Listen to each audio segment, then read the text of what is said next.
नमस्कार साथियों, स्वागत है आपका सबका साथ सबका विकास के लक्ष्य के साथ अतिथि शिक्षक मित्र के ऑफिशियल यूट्यूब चैनल पर। जैसा कि आप सभी जानते हैं कि अतिथि शिक्षक की ज्वाइनिंग के चलते अतिथि शिक्षक की विभिन्न समस्याएं उत्पन्न हो रही हैं। जैसे रिजल्ट के लिए कम से कम टाइम मिलना, जिससे बच्चों को पढ़ा पाना अभी मुश्किल हो पा रहा है और 3 माह ही बचे हैं जिसमें बच्चों को तैयार करना है और कोर्स भी पूरा करना है। इसी संबंध में अतिथि शिक्षकों के एक और अपडेट प्राप्त हुई है, जिसमें इस प्रकार से है कि शासकीय स्कूलों में अतिथि शिक्षकों की भर्ती प्रक्रिया अभी भी जारी है। लोक शिक्षण संचालनालय के निर्देश के बाद भर्ती प्रक्रिया की जा रही है, जबकि विद्यालय में फरवरी माह से वार्षिक परीक्षाएं संभावित है। जैसा कि आप देख सकते हैं कि फरवरी माह से वार्षिक परीक्षाएं होने की संभावना है। और आगे इस प्रकार से कि अतिथि शिक्षक के पास कोर्स पूरा करने के साथ ही रिवीजन के लिए भी केवल 3 माह का समय बचा हुआ है।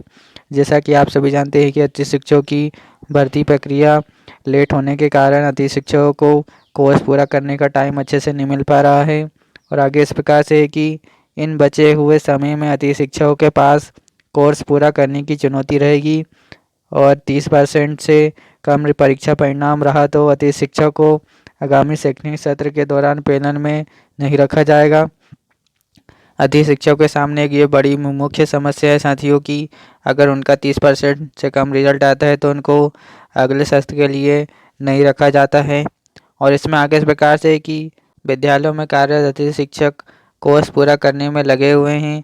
कम परीक्षा परिणाम वाले अतिथि शिक्षकों को चालू शैक्षणिक सत्र से ही बाहर किया जाना था, लेकिन विरोध के कारण इस बार कम परीक्षा परिणाम देने वाले अतिथि शिक्षकों को एक बार फिर से मौका दिया गया है। और आगे इस प्रकार से है कि साथियों, बीते वर्षों में जहां जून से जुलाई माह में ही अतिथि शिक्षकों की ज्वाइनिंग प्रक्रिया पूरी हो जाती थी, वहीं इस बार नवंबर माह में भी अतिथि शिक्षकों की ज्वाइनिंग प्रक्रिया की जा रही है। गौरतलब है कि बीते माह शासकीय विद्यालयों में ऑनलाइन तरीके से अतिथि शिक्षकों की नियुक्ति की गई थी, जिसमें से अधिकतर अतिथि शिक्षकों को विद्यालय ही नहीं मिला। जब इस भर्ती प्रक्रिया का विरोध किया गया तो फिर से अतिथि शिक्षकों की नियुक्ति के लिए भर्ती प्रक्रिया शुरू की गई, जो अभी भी चल रही है।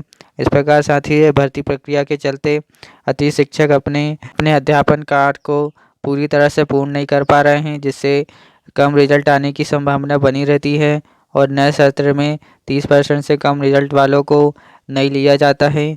तो साथियों, ये थी अतिथि शिक्षक से जुड़ी एक महत्वपूर्ण समस्या और जिसमें अतिथि शिक्षकों को कम टाइम मिल रहा है बच्चों को पढ़ाने के लिए और रिजल्ट कम आने की संभावना बनी रहती है।